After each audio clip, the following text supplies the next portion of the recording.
Hello friends, Manoj Rajguru की political science classes में आपका स्वागत है। अगर आपको मेरे वीडियो, उनके कंटेंट और उनका प्रेजेंटेशन पसंद आए तो मेरे वीडियोस को लाइक करें, मेरे चैनल को सब्सक्राइब करें और बेल आइकन को दबाएं ताकि आने वाले वीडियोस की नोटिफिकेशन आपको टाइम टाइम पर मिलते रहे और एक ही प्लेटफॉर्म पर आप मेरे सारे वीडियो को एक्सेस कर सकें। Thank you. उत्तर व्यवहारवाद की आलोचनाएं क्या है और उन आलोचनाओं में सत्यता कितनी है, यानी कि उसका मूल्यांकन हम लोग करने की कोशिश करेंगे। तो पहले हम देखने की कोशिश करते हैं कि उत्तर व्यवहारवाद क्या पूरी तरह से सही था या उसकी कुछ आधारों पर आलोचना की जा सकती है या कमियां बताई जा सकती है। पहली कमी हम यहां पर बताएंगे कि कुछ आलोचक ये मानते हैं कि उत्तर व्यवहारवाद में अंतर विरोध था।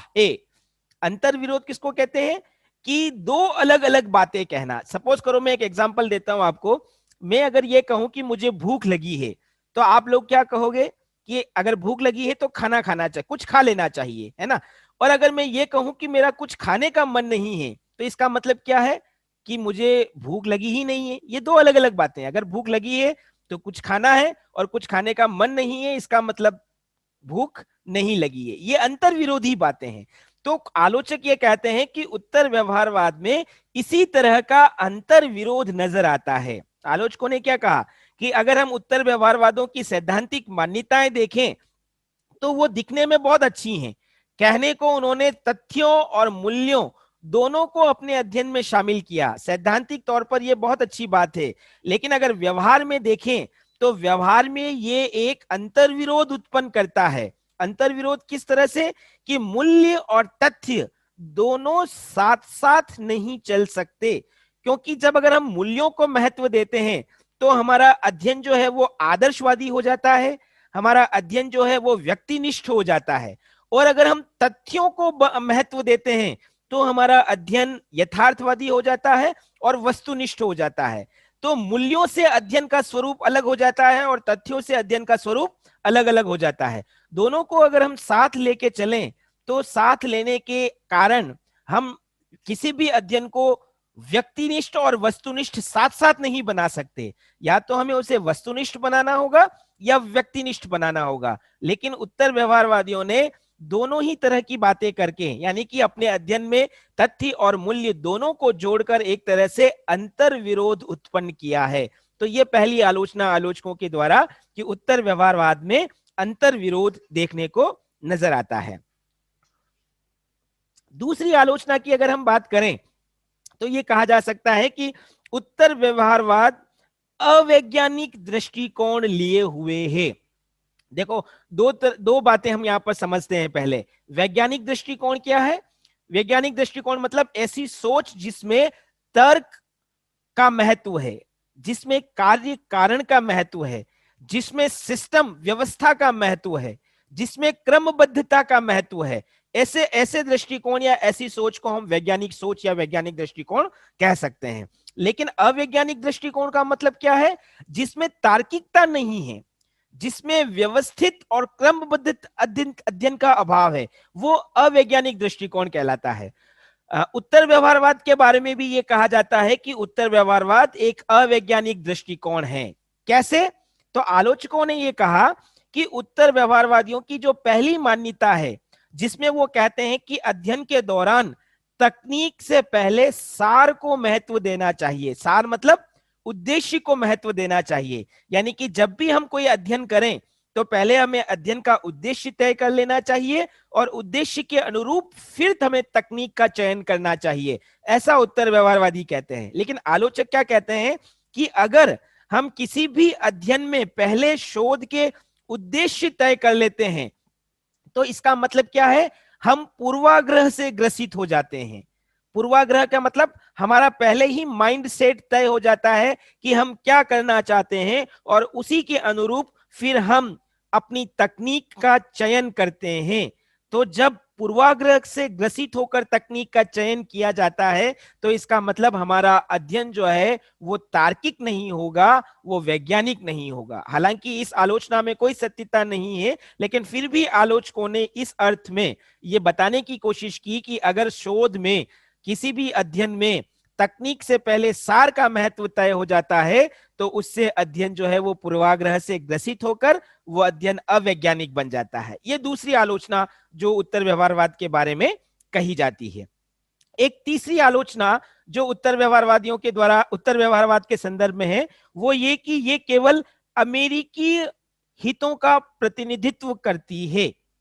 आपको मैंने बताया था जब हम व्यवहारवाद पढ़ रहे थे, व्यवहारवाद शिकागो के अंदर एक संप्रदाय स्थापित हुआ था, शिकागो संप्रदाय। शिकागो यूनिवर्सिटी के अंदर मुख्यतः व्यवहारवादी विचारधारा को आगे बढ़ाने का प्रयास हुआ, और बाद में उसी अमेरिका के अंदर डेविड ईस्टन जो थे वो मूलतः मतलब अमेरिकी विचारक ही रहे हैं, और उन्होंने ही उत्तर व्यवहारवादी विचारधारा को आगे बढ़ाया। तो एक तरह से ये विचारधारा अमेरिका के हित क्या हैं, अमेरिका की समस्याएं क्या हैं, उन समस्याओं को रेखांकित करते हुए प्रस्तुत की गई, ऐसा आलोचकों का मानना है। उनका ये कहना था कि व्यवहारवाद को सत्य की खोज या सत्य की अन्वेषणा के नाम पर प्रस्तुत किया गया, और उत्तर व्यवहारवाद को प्रासंगिकता के नाम पर प्रस्तुत किया गया। लेकिन ये दोनों ही संदर्भ अमेरिका के हितों से जुड़े हुए हैं, क्योंकि उस समय आपको आप लोग आगे जाएंगे तब पढ़ेंगे, और शायद सुनने को भी मिला होगा कि दूसरे विश्व युद्ध के बाद विश्व के अंदर शीत युद्ध का दौर प्रारंभ हुआ है ना। शीत युद्ध का मतलब विश्व के अंदर दो विचारधाराएं, एक पूंजीवादी विचारधारा जिसका नेतृत्व अमेरिका कर रहा था, और एक साम्यवादी विचारधारा जिसका नेतृत्व सोवियत संघ कर रहा था। इन दोनों के बीच में वर्चस्व की लड़ाई थी। तो उस वर्चस्व की लड़ाई के अंदर उत्तर व्यवहारवादियों ने अपनी बातों को रखने की कोशिश की। तो आलोचक क्या कहते हैं कि वो सारी बातें, वो सारे संदर्भ अमेरिकी हितों से प्रभावित थे, सार्वभौमिक संदर्भों में उन बातों को प्रस्तुत नहीं किया गया। इसीलिए आलोचकों का एक पक्ष क्या कहता है कि उत्तर व्यवहारवाद जो है वो केवल अमेरिका के राष्ट्रीय हितों का प्रतिनिधित्व करने वाली विचारधारा है। ये तीसरी आलोचना हम लोग बता सकते हैं। चौथी एक और जो कमी उत्तर व्यवहारवाद की बताई जाती है वो उदारवादी मूल्यों से जुड़ी हुई है। आलोचक ये कहते हैं कि उत्तर व्यवहारवाद केवल उदारवादी मूल्यों का प्रतिनिधित्व करता है। देखिए उदारवादी मूल्य क्या है, यहां मूल्य का मतलब हम लोग ले रहे हैं विचार अथवा सोच से, है ना। और लोकतंत्र के अंदर स्वतंत्रता, समानता, न्याय, अधिकार, कर्तव्य, ये सब जो बातें हैं उनको हम उदारवादी मूल्यों के रूप में समझ सकते हैं। तो आलोचक ये कहते हैं कि उत्तर व्यवहारवादियों ने भी केवल उदारवादी मानवीय मूल्यों की रक्षा पर बल दिया है ना। या वास्तव में जिन मूल्यों की बात उत्तर व्यवहारवादियों ने की वो सामाजिक राजनीतिक विचारधारा से संबंधित मूल्य ही हैं। दूसरे एक समाज या समुदाय के अंदर बहुत सारे मूल्य होते हैं, लेकिन उन मूल्यों की उपेक्षा उत्तर व्यवहारवादियों के दृष्टिकोण में देखने को मिलती है। तो हम लोग क्या बता सकते हैं कि उत्तर व्यवहारवादियों ने मानवीय मूल्यों के एक पक्ष को रेखांकित किया, और वो पक्ष कौन सा था? वो व्यक्तिगत स्वतंत्रता से जुड़ा हुआ पक्ष था, वो उदारवादी मानवीय मूल्यों से जुड़ा हुआ पक्ष था। दूसरे मूल्यों की पूरी तरह से उपेक्षा, जो कि मानव के शाश्वत मूल्य हैं, उन मूल्यों को नजरअंदाज उत्तर व्यवहारवाद के द्वारा किया गया, ऐसा कि आलोचकों के द्वारा कहा जाता है। ये थी चौथी आलोचना। एक अगली आलोचना की ओर अगर हम बात करें तो कुछ आलोचक ये भी कहते हैं कि उत्तर व्यवहारवाद का तीसरे विश्व के लिए सीमित महत्व है, तीसरी दुनिया जिसको कहा जाता है। पहले हम लोग ये समझने की कोशिश करते हैं तीसरी दुनिया का मतलब क्या है, तृतीय विश्व या थर्ड वर्ल्ड जिसको कहा जाता है उसका मतलब क्या है। आप लोगों को पता है कि जैसे जैसे भारत ब्रिटेन का गुलाम रहा है ना, एक लंबे समय तक हम ब्रिटिश उपनिवेश रहे हैं, तो हमारे ऊपर यूरोपियन शक्ति ब्रिटेन का शासन स्थापित रहा है, और इसी तरह से यूरोप के कुछ और देशों ने एशिया, अफ्रीका और लैटिन अमेरिका के बहुत से देशों को अपना गुलाम बना रखा था, है ना। आप लोग ये भी समझते हो कि 200 वर्षों की लंबी गुलामी के बाद जब अंग्रेज भारत छोड़कर गए, जब ब्रिटेन का हमारे यहाँ पर शासन समाप्त हुआ, तो भारत की सामाजिक, राजनीतिक, आर्थिक हर तरह की स्थिति पूरी तरह से खराब हो चुकी थी। जिस भारत को सोने की चिड़िया कहा जाता था, उसकी आर्थिक हालत खराब हो गई, लोग सामाजिक स्थिति का और पतन हो चुका था, राजनीतिक तौर पर हमें शासन में भागीदारी का अवसर नहीं मिला, तो हमारी राजनीतिक स्थिति भी खराब थी, है ना। तो जो स्थिति भारत की थी एक लंबे समय तक दास्ता में रहने के कारण, वही स्थिति बाकी उपनिवेशों की भी थी। एशिया के, लैटिन अमेरिका के या अफ्रीका के जिन देशों को इन यूरोपीय शक्तियों ने गुलाम बना रखा था, धीरे धीरे वो आजाद तो हो गए, लेकिन आजादी के बाद भी उनकी अपनी बहुत सारी समस्याएं विद्यमान रहीं। तो ऐसे देश जो एक समय पर यूरोपीय शक्तियों के गुलाम थे, इन देशों की अपनी अलग समस्याएं थी। उन समस्याओं के कारण उन देशों के अंदर राजनीतिक अस्थिरता विद्यमान थी। हम ये भी कह सकते हैं कि वहां पर आर्थिक विपन्नता थी। उन देशों के अंदर बेरोजगारी, निर्धनता या नृजातीय संघर्ष जैसे समस्याएं विद्यमान थी। उत्तर व्यवहारवाद इन सब समस्याओं को प्रासंगिकता के आधार पर समझने में सफल नहीं रहा। आलोचक क्या कहते हैं कि उत्तर व्यवहारवाद विकसित लोकतांत्रिक मूल्यों के प्रसंग में तो उपयोगी सिद्ध हो सकती हैं, लेकिन ये जो तृतीय विश्व के देश हैं, तीसरी दुनिया के जो राष्ट्र हैं, जिनकी अपनी एक विशिष्ट स्थिति है, जो अपनी विशिष्ट समस्याओं से ग्रसित हैं, उनको लेकर उत्तर व्यवहारवाद कोई प्रामाणिक अध्ययन करने में सफल नहीं हो सकता। इसीलिए तीसरी दुनिया के राष्ट्रों के लिए उत्तर व्यवहारवाद का सीमित महत्व है। तो कुल ये 5 मोटी मोटी आलोचनाएं जो हैं वो उत्तर व्यवहारवाद के बारे में की जा सकती हैं। मैं एक बार पुनः पांचों पॉइंट्स वापस आपके सामने रिपीट कर देता हूं। पहली आलोचना ये की गई कि उत्तर व्यवहारवाद अंतर विरोधों से ग्रस्त है, जिसमें तथ्यों और मूल्यों दोनों को साथ साथ लेकर चलने की कोशिश की गई है, जो कि अंतर विरोध को प्रकट करता है। कुछ आलोचक ये भी कहते हैं कि उत्तर व्यवहारवाद एक अवैज्ञानिक दृष्टिकोण है, क्योंकि इसमें उद्देश्य को पहले महत्व दिया जाता है और उद्देश्य के आधार पर तकनीक का चयन किया जाता है। तो इस पूर्वाग्रह से अध्ययन या शोध जो है वो विश्वसनीय नहीं बन पाता।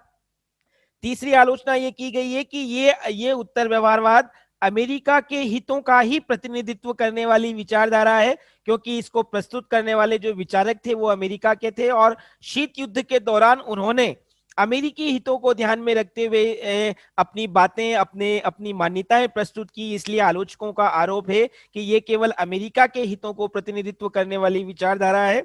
चौथी बात, कुछ आलोचक यह भी कहते हैं कि इस विचारधारा के अंदर केवल उदारवादी मूल्यों को महत्व दिया गया है। मनुष्य जीवन के जो दूसरे शाश्वत मूल्य हैं, उन मूल्यों की उपेक्षा उत्तर व्यवहारवाद में नजर आती है। और पांचवी और अंतिम आलोचना जो आलोचकों के द्वारा की जाती है वो ये कि उत्तर व्यवहारवाद तीसरी दुनिया के जो राष्ट्र हैं, यानी कि एक समय पर जो यूरोपीय शक्तियों के गुलाम रहे हैं, ऐसे राष्ट्रों की समस्याओं को समाधान करने में असफल रहे हैं। यानी कि उत्तर व्यवहारवाद